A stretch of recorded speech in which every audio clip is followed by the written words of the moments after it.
What goes bump in the dark?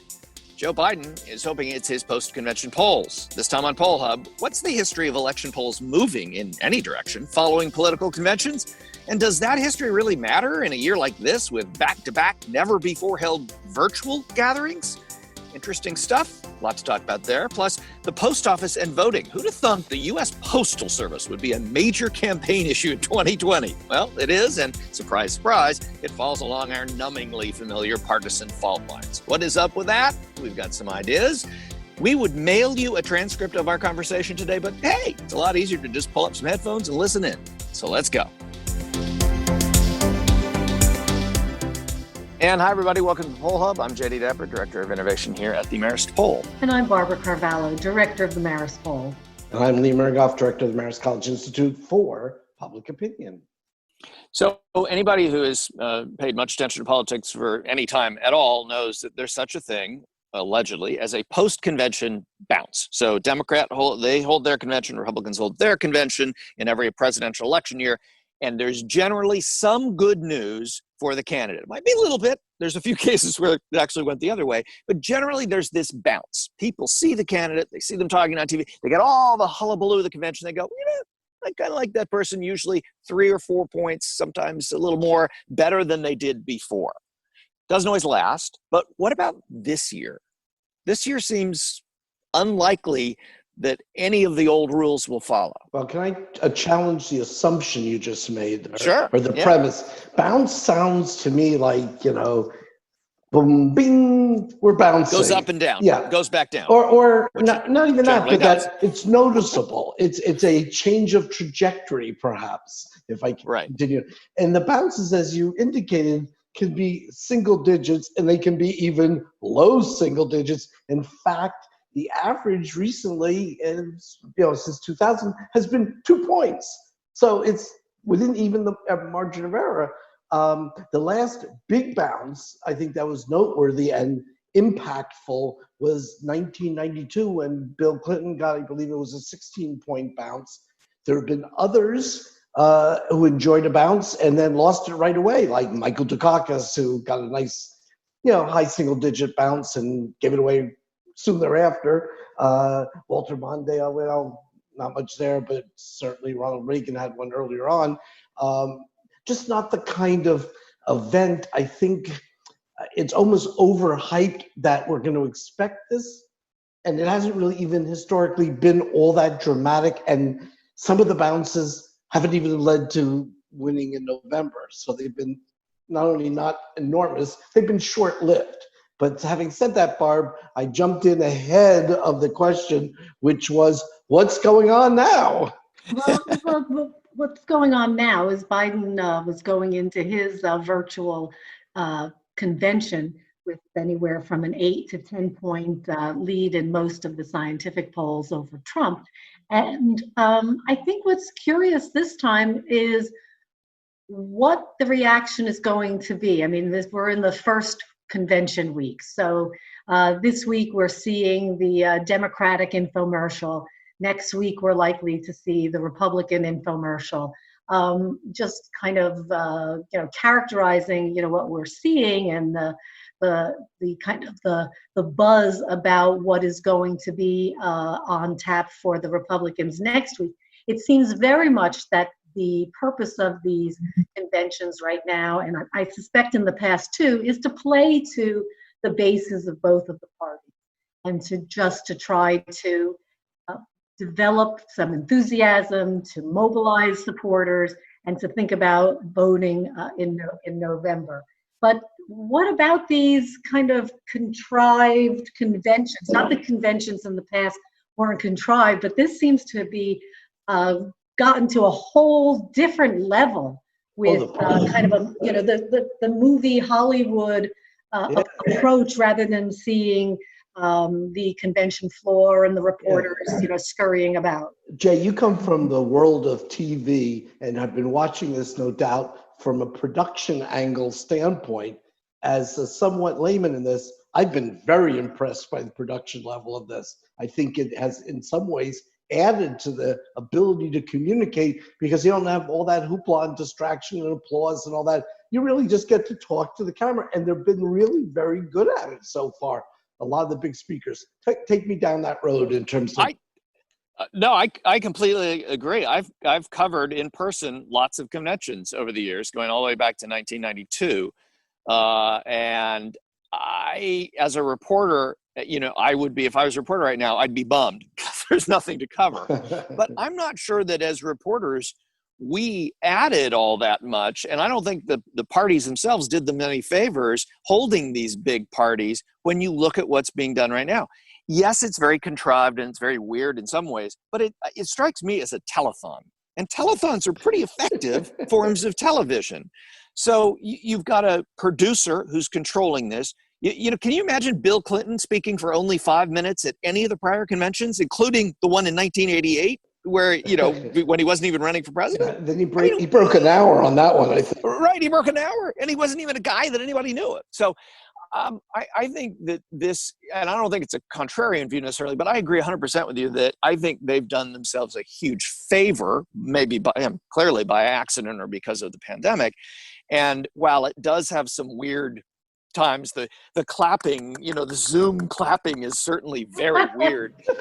I think, on the other side of this, there's going to be some hybrid convention setups that successful parties will do. So very briefly, I totally agree with you. 2, I can't wait to see what the Republicans do, having learned what they've learned this week from the Democrats. If they have the discipline to learn anything from it, or if their plans are in the bag and they're going to do what they're going to do. Do you think that the speeches are more or less powerful without the applause and without the interruptions? I mean, if you look at, for instance, a number of the marquee names who spoke over the last few nights. Those speeches, were maybe, 18 minutes, 20 minutes. They would have been double or triple that with applause lines or reactions from the crowd. Is that a good thing or a bad thing right now? I don't know. I think it's a good thing. I think that we have changed the way that and not because of the pandemic, over the decades, especially the last 10 to 15 years, we've changed the way we consume video. We consume it on small devices. We consume it in small batches. We consume it when we want to. We watch Game of Thrones when we want to, not when it's on. We watch this or that when we want to, not when the network tells us to. And I think this plays into that. Those long speeches in front of the big crowd, it was very exciting to see the sweep and the pan of the crowd for the first minute or two. And then I think if you're sitting at home, it's like, okay, just talk, just get through this. And I think, a great example of this is Kamala Harris. I don't think it was a particularly energized speech that she gave on Wednesday night, her acceptance speech as a vice presidential candidate or nominee. It wasn't particularly, I don't think it'll go down in the annals of convention history as a great speech. It was content-wise good, but it wasn't very exciting. But it was so much better in this context than it would have been, I think, drawn out over 30 or 40 minutes in front of a crowd. I'm not sure anybody would have come away with anything, remembering anything about it, as opposed to this way where it was kind of condensed and produced. And I thought she was much more powerful speaking close to the camera than she would have been. They've been very good at talking to millions of people and sensing that they're talking just to you, which is, after all, the secret of TV. Also, people loved the roll call.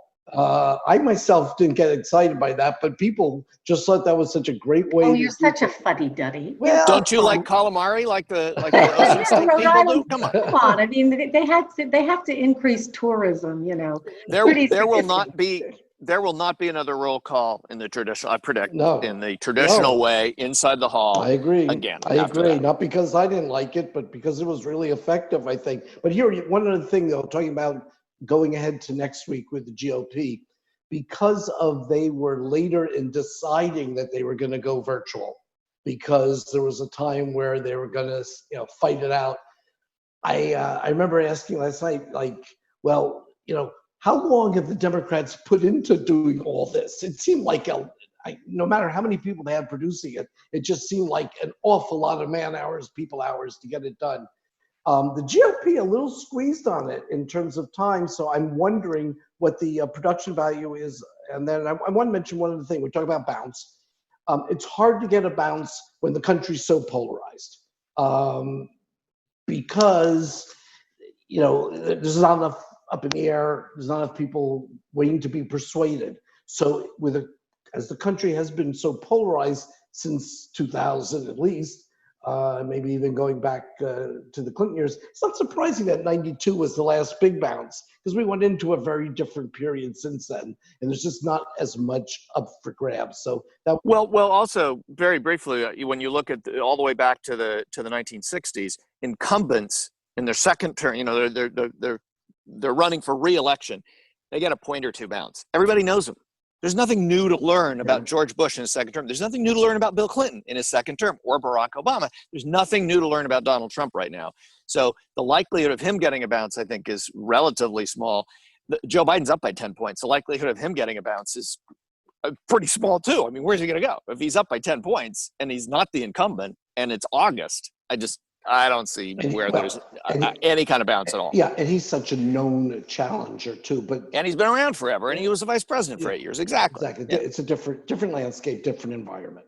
So one of the things that I think was, at least really surprising to me is the fact that the United States Postal Service has become an issue front and center for this campaign, and certainly one that the Democrats were focused on and trying to exploit in terms of voter suppression during their convention. They were mentioned, the United States Postal Service is mentioned up there with, issues of COVID and, race relations and racial equity and the economy, and then, voting and the issues we've had with the Postal Service. What is going to be the impact of the fact that so many people in the context of the pandemic and the struggles that people are having just in terms of being in public and worrying about who they're with and how long they're with those people on the vote? Well, I would say, first of all, part of the reason this has become so charged politically is that Democrats, and we had this in our poll, the Biden supporters, 62% say they were planning on voting by mail, only 36 in person. Trump folks, just the opposite, 24 looking to vote by mail, 72% in our poll saying that they would plan to vote in person. So it's a politically charged phenomena, how you vote, and it's become part and parcel of all our institutions now. And when you said, who could imagine the post office would become such a hot issue? Well, it's been made one. And Louis DeJoy, the Postmaster General, a Trump packer, put in recently, when you see images of, mailboxes being stacked, you sort of figure democracy is reaching some kind of junk pile, perhaps. But it was not very pleasant. There are some states, though, that have moved to all mail voting. 5 of them. And have done it, very successfully. And one of the things that has come of that, and what we have seen, is in those states, although they tend to be much less diverse states, in those states, you see an increase in the proportion of people who do end up voting on election day. So even though half of Americans would really prefer to vote in person, many also feel that it's much more difficult, particularly people of color. Black voters are much less likely than white voters or Latino voters to say that voting in November will be more difficult. And we found through our own polling that there is often a geographic difference in that the easiest places to actually vote in person are in the suburbs or the exurbs, and the most difficult places are in urban areas and then rural areas where transportation is a much more significant issue. As we've talked about, geography is a really, really big deal when it comes to turnout and who the winner of this election is going to be. So what are some of the implications of the fact that we have all of these states with different rules for voting? For instance, New York has absentee voting, and it's just it's come of late to not to not have to have some sort of an excuse in order to vote absentee. But some of the rules around the country are very, very archaic when it comes to voting, and it's not necessarily a red or blue issue, but it's certainly going to have a red or blue result. Yeah, well, I thought, and I'll let you jump in a second. No, go ahead. I thought it was interesting the point you made, Barb, that the states who have all mail vote, the president of the United States is saying we'll never see another Republican elected. Well, Utah has all mail vote, and I'm not sure when the last time a Democrat carried Utah, but it's certainly not within recent memory. But Jay, jump in. No, so what I'm interested with this post office thing about making the post office an issue is that on one hand, when the administration makes this an issue, it seems to, at a very surface level, if you just kind of take a quick glimpse, they're trying to suppress the vote and make it more difficult to vote in states that are not going to be favorable to him, or in swing states. The states where mail sorters have been removed are Arizona, Michigan, Pennsylvania. Do these sound familiar for any reason? They're all swing states, right? On the other hand, the post office and mail-in voting in rural areas, like in the middle of like in Appalachian, Tennessee or Kentucky, the post office is critical. It's how you get your Social Security check in some cases. A lot of people get them direct deposit, but 500,000 people don't. It's how you interact with people. It's how you get stuff, right? The post office is one of the most important features in rural America. And I live in rural America. And the post office, everybody goes over. Everybody knows about the post office, right? Everybody knows the people at the post office. It's other than the town dump, it's where everybody gathers and meets. And so I wonder if there was a calculation by the administration on kind of making the post office an issue by trying to make it about mail-in voting, will have a backlash, will have the opposite effect in a way that will cause rural voters that would be supportive perhaps of Trump to be upset about it, and then B, does this have what I call the Wisconsin effect? Remember how many people turned out in Wisconsin when the Republican legislature refused to allow for any other kind of voting other than showing up, right? In the final days, and the court ruled, nope, they can do what they want. And what happened? Huge in-person turnout, lines until midnight in Wisconsin. Is that what happens? In other words, is that the blowback from this? Well, my guess is that actually is more so than rural voters feeling upset about this. Or more Democrats may now decide that they better vote on election day. That's what I mean. Yeah, voting in person. Yeah. So if in the first segment of this podcast we talked about a bounce, this would be a boomerang. We're into all kinds of geographic dimension here. No, but I saw that in the rural, in the primary on June 9th, in the Republican primary, the most returned ballots in the Republican primary, the rejection, were from the rural White County in Georgia, Polk County. 779 rejected ballots, 776 were because they were returned too late. So there you go. But I think you're right. I think we're going to see more of the Democrats sort of adjusting their behavior because the president is doing it. And frankly, the Republicans are also, under the surface, encouraging their people to vote by mail. Voting by mail has become more popular. This time, well, yeah, certainly COVID in some states. Yeah, I mean, that's the other thing is that this is one of these what used to be incredibly rare, but has been increasingly happening since really the pandemic, and that is Republicans, especially Republican governors, creating space between themselves and the White House. And this is a place where in Ohio and a bunch of other states, Republican governors are creating space and saying, no, mail-in voting. The Secretary of States that are Republicans in these states, nope, mail-in voting is fine, it's safe, we've never had fraud, don't believe it. That distance, is something we hadn't seen much created up until this pandemic, but I think the pandemic has allowed Republican leaders in states to take a different line from the White House without fear of political retribution.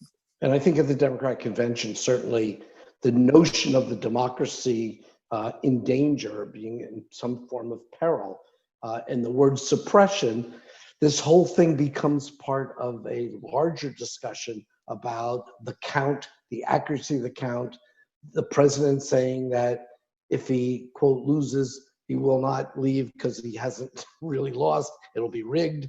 I mean, we're in a whole new ball game. And I think when we talk about, this mail issue, we have to look at it in the broader context of everything that's going on in terms of what has been, a conscious and concerted effort to affect the turnout and who gets to vote. And I find that disturbing, and I can't come to any other conclusion. Look, the president said it himself. I'm doing this because that'll help my chances. Well, I think it really speaks to the issue of the fact that voting, like many of the other institutions that we have right now, are really under attack from a variety of different forces, and we're really seeing the results of that. But hopefully, we will also see the results of the November election. In 2020, hopefully. Yeah, well, that's a whole different story. But that will, in fact, do it for this edition of Poll Hub. And I want to say to two of our listeners, Rob and Sarah, I hope you're listening to this edition. Because, as you know, Poll Hub is a production of the Marist Poll at Marist College in Poughkeepsie, New York. And Mary Griffith is our trusted executive producer. Casey Schaff is our talented editor, and Amelia Morell, who actually is not on set for this particular podcast, but she will be. She's heading back to school. Heading back to campus. She is our talented student production assistant. And thanks to the Roper Center Archive at Cornell University for providing us with the ability to look back at survey questions and results over the decades. We love to look at numbers now, but we also like to flash back and see from where we have come. As we did today when we looked at the past alleged bumps. And there was one, right? We had to go back to the 90s to find a real one, but we found it, and that's what we do when we're looking back at numbers. If you've got questions or comments or ideas for segments on Poll Hub, reach out to us on social media. We're at Marist Poll on Facebook and Instagram and Twitter. If you want to learn more about polling and all the things we talk about here, Marist Poll Academy, we talk about it's free online academy. You can go to maristpoll.edu or maristpoll.com, actually, and you can just click on Academy. It's one of the tabs on the website. Easy to find, plus we put it in the show notes. And again, it's free. Finally, if you like what you hear on Poll Hub, please consider leaving a review, because reviews are the best way to help other people find us. So if you like listening to Poll Hub and you think other people would like listening to it, leave a good review and they might be able to find it. In the meantime, stay safe, getting towards the end of summer, school is coming back in, lots to think about, lots to do. We will be here next week talking about whatever's going on with, the Republican virtual convention. What do you think?